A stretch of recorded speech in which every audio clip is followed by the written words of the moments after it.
అధ్యక్ష ఎన్నికల ముంగిట తుపాకీ గుండ్ల శబ్దంతో అమెరికా దద్దరిల్లింది. అధ్యక్ష బరిలో ఉన్న ట్రంప్ పై హత్యాయత్నం. అగ్రరాజ్యమే కాదు, ప్రపంచ దేశాలు ఉలిక్కిపడ్డాయి. కాల్పుల్లో ట్రంప్ వెంట్రుకవాసులు తప్పించుకున్నారు. షూటర్ను భద్రతా బలగాలు కాల్చేశాయి. సీన్ అంతటితో అయిపోలేదు. కాల్పులకు కారణాలేంటి? అతని వెనక ఎవరైనా ఉన్నారా?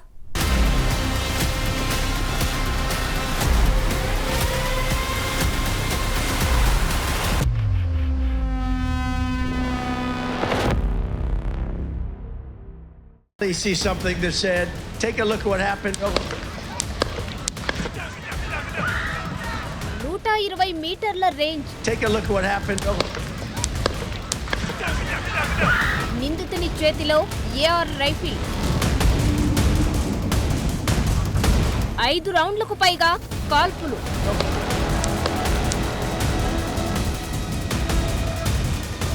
ఊటా నుంచి తప్పించుకున్న ట్రంప్. నిమిషం వ్యవధిలోనే షూటర్ హతం. మరికొద్ది రోజుల్లో అధ్యక్ష ఎన్నికలకు సిద్ధమైన అగ్రరాజ్యం ఒక్కసారిగా ఉలిక్కిపడింది. ఆ దేశ మాజీ అధ్యక్షుడు డొనాల్డ్ ట్రంప్ పైనే హత్యాయత్నం జరిగింది. మరోసారి అధ్యక్ష పోటీలో ట్రంప్ ఉన్నారు. ఎన్నికల్లో భాగంగా ఆయన పెన్సిల్వేనియా ప్రాంతంలో ప్రచారము నిర్వహిస్తున్నారు. భారీగా కార్యకర్తలు రావడంతో ఆ ప్రాంతం మొత్తం సందడిగా మారింది. ఈ క్రమంలో గాడ్ బ్లెస్ ది యుఎస్ఏ అనే పాటను ప్లే చేశారు. అనంతరం ట్రంప్ ప్రసంగించడం మొదలుపెట్టాడు. ప్రస్తుత అధ్యక్షుడు జో బైడెన్ పరిపాలనను తూర్పారబట్టాడు. వేదికపై తన స్పీచ్ను ప్రారంభించిన కొద్ది నిమిషాల్లోనే ఒక్కసారిగా 3 రౌండ్ల కాల్పులు జరిగాయి. ఆ కాల్పుల్లో ట్రంప్ త్రుటిలో తప్పించుకున్నారు. అప్పటికి ఆయన కుడి చెవి పైభాగం నుంచి బుల్లెట్ దూసుకెళ్లింది. తీవ్ర రక్తస్రావంతో ఆయన కిందకు వంగిపోయారు. వెంటనే ట్రంప్ను సీక్రెట్ సర్వీస్ ఏజెంట్లు చుట్టుముట్టారు. ఆ తర్వాత కూడా షూటర్ మరో 2 రౌండ్లు కాల్పులు జరిపాడు. ఆ కాల్పుల్లో ట్రంప్ మద్దతుదారుడు చనిపోగా మరో 2 తీవ్రంగా గాయపడ్డారు. ఇదంతా కూడా క్షణాల్లో జరిగిపోయింది. అప్పటికే ట్రంప్ సెక్యూరిటీ కోసం రూఫ్ టాప్ బిల్డింగ్లపై పొజిషన్లో ఉన్న స్నైపర్స్ షూటర్ను గుర్తించి కాల్ చేశారు. ఆ తర్వాత సీక్రెట్ సర్వీస్ ఏజెంట్లు ట్రంప్ను వలయంలాగా ఏర్పడి అక్కడి నుంచి హాస్పిటల్కు తరలించారు. చెవికి గాయమయ్యి ఆ రక్తం ట్రంప్ మొహం మీద పడింది. ఈ కాల్పుల ఘటనతో ట్రంప్ ఏమాత్రం భయపడలేదు సరికదా, మరింత బిగ్గరగా ఫైట్ ఫైట్ అని కేకలేశారు. ఇలా కేకలేస్తుండగానే ఆయనను సీక్రెట్ సర్వీస్ అధికారులు తీసుకెళ్లిపోయారు. ట్రంప్పై కాల్పులు జరిపిన వ్యక్తిని థామస్ మాథ్యూ క్రూక్స్ గా అధికారులు గుర్తించారు. అతని వయస్సు 20 ఏళ్లు. కాల్పులు జరిపిన ప్రాంతానికి 40 మైళ్ల దూరంలోనే బెథేల్ పార్క్ వద్ద నిందితుడి ఇల్లు ఉంది. ట్రంప్ని అతను ఎందుకు టార్గెట్ చేశాడు? హత్యాయత్నం వెనుక కారణాలు ఏంటి వంటి ప్రశ్నలపై ప్రస్తుతం క్లారిటీ లేదు. ట్రంప్పై హత్యాయత్నం వెనుక థామస్ ఒక్కడే ఉన్నాడా, లేక వేరెవరైనా అతడిని ప్రేరేపించారా అన్నది కూడా ఇప్పుడు $1 మిలియన్ క్వశ్చన్ గా మారింది. ఎందుకంటే పెన్సిల్వేనియాలో జాత్యహంకార దాడులు గతంలో అనేకం జరిగాయి. ఈ కాల్పులకు అందుకు ఏమైనా లింక్ ఉందా అనే కోణంలో పోలీసులు విచారణ చేస్తున్నారు. ఈ ఘటనపై బైడెన్ సర్కార్ అలర్ట్ అయింది. ట్రంప్పై దాడిని ఖండించిన అధ్యక్షుడు బైడెన్, ఉపాధ్యక్షురాలు కమలా హారిస్ ఘటనపై భద్రతా ఏజెన్సీల నుంచి సమాచారాన్ని అడిగి తెలుసుకున్నారు. కాల్పుల ఘటనలో తూట ట్రంప్కు ఒక సైడ్ నుంచి వచ్చింది. ట్రంప్ మాట్లాడుతున్నప్పుడు వేదికకు 120 గజాల దూరంలో నిందితుడు ఉన్నాడు. అతడు ఓ తయారీ కేంద్రం పైకప్పుపై అత్యంత చాకచక్యంగా నక్కి ఉన్నాడు. ట్రంప్ నిర్వహించిన ఎన్నికల rally Butler Farm Show Grounds లో ఓపెన్ ఎయిర్ సెట్టింగ్ లో జరిగింది. ఇది విశాలమైన ఓపెన్ ఫీల్డ్. ఆ భవనం పైకప్పుపై నిల్చొని నిందితుడు ట్రంప్పై కాల్పులు జరిపాడు. ప్రేక్షకుల స్టాండ్ అడ్డుగా ఉండడంతో అతడు భద్రతా దళాలకు కనిపించలేదు.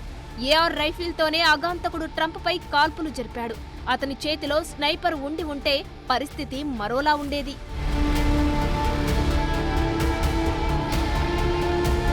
ఎన్నికల ప్రచారంలో తన ప్రత్యర్థి అయిన డొనాల్డ్ ట్రంప్పై హత్యాయత్నం ఘటనపై అమెరికా అధ్యక్షుడు జో బైడెన్ స్పందించారు.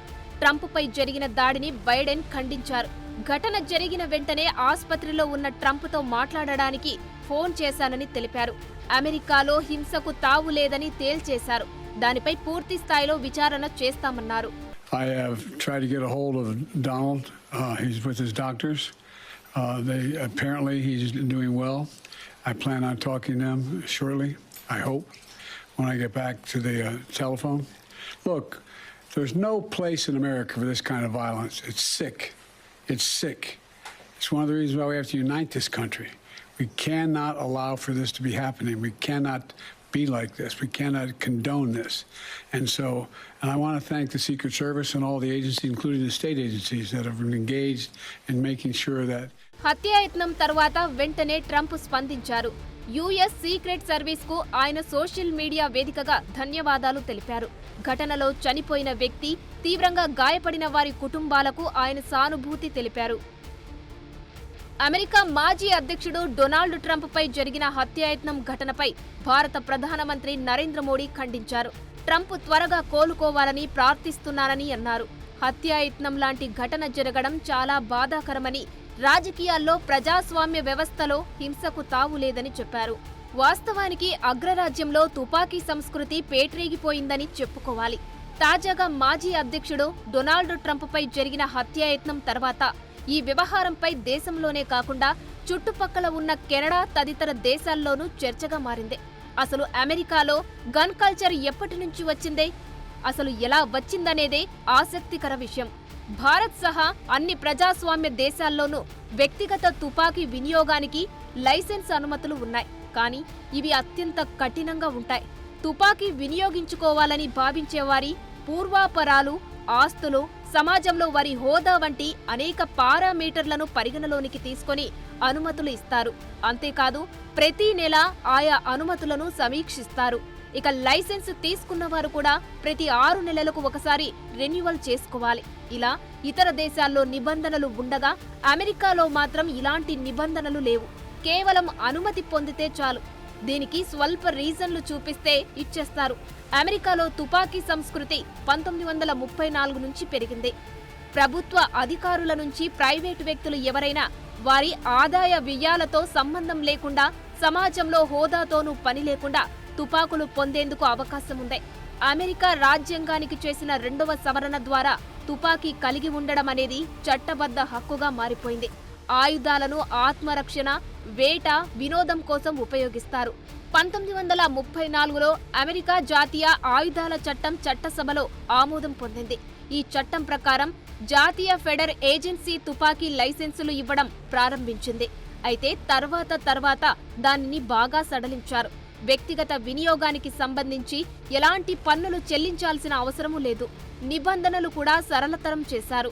అమెరికాలో తుపాకీ సంస్కృతిపై 1938లో పెద్ద ఎత్తున విమర్శలు వచ్చాయి. స్థానిక కోర్టుల్లో నిషేధం విధించాలంటూ పిటిషన్లు కూడా పడ్డాయి. వాటి విచారణ సమయంలో ప్రభుత్వాలు తుపాకీ సంస్కృతిని సమర్థిస్తూ వాదనలు వినిపించాయి. ట్రంప్ తన హయాంలో గన్ కల్చర్ను పెంచి పోషించారన్న ఆరోపణలు ఉన్నాయి. ఇంటికో గన్ వచ్చేలా తన పాలన సాగించారన్న ఆరోపణలను ట్రంప్ ఎదుర్కొన్నారు. అమెరికాలో విచ్చలవిడిగా దొరికే గన్నుల సంస్కృతిపై ఎప్పటికప్పుడు ఆందోళన వ్యక్తమవుతూనే ఉంది. చివరికి అది ట్రంప్ వద్దకు రావడం పరిస్థితి తీవ్రతను తెలియజేస్తుంది. ట్రంప్, బైడెన్ ఇద్దరి మధ్య అమెరికా అధ్యక్ష రేసు హోరాహోరీగా సాగుతుంది. ఇరువురి రాజకీయ విధానాల్లో స్పష్టమైన తేడా ఉంటుంది. ట్రంప్ అగ్రెసివ్ పాలిటిక్స్ చేస్తున్నారు. ఆయన ద్వేషం పెంచుతున్నారనే విమర్శలు ఎదుర్కొంటున్నారు. కాల్పులకు కారణమేంటో అధికారికంగా వెల్లడించడానికి సమయం పట్టే అవకాశం ఉంది. ఈలోగా ఈ కాల్పుల అంశం అమెరికా అధ్యక్ష ఎన్నికలపై ప్రపంచం మరింత దృష్టి పెట్టేలా చేస్తున్నాయి. సాధారణంగా అత్యంత సురక్షితమైన భద్రతా వ్యవస్థలు కలిగి ఉన్న అమెరికాలోనే హాట్ ఫేవరెట్ గా ఉన్న అధ్యక్ష అభ్యర్థిపై దాడి పెను సంచలనం రేపుతోంది.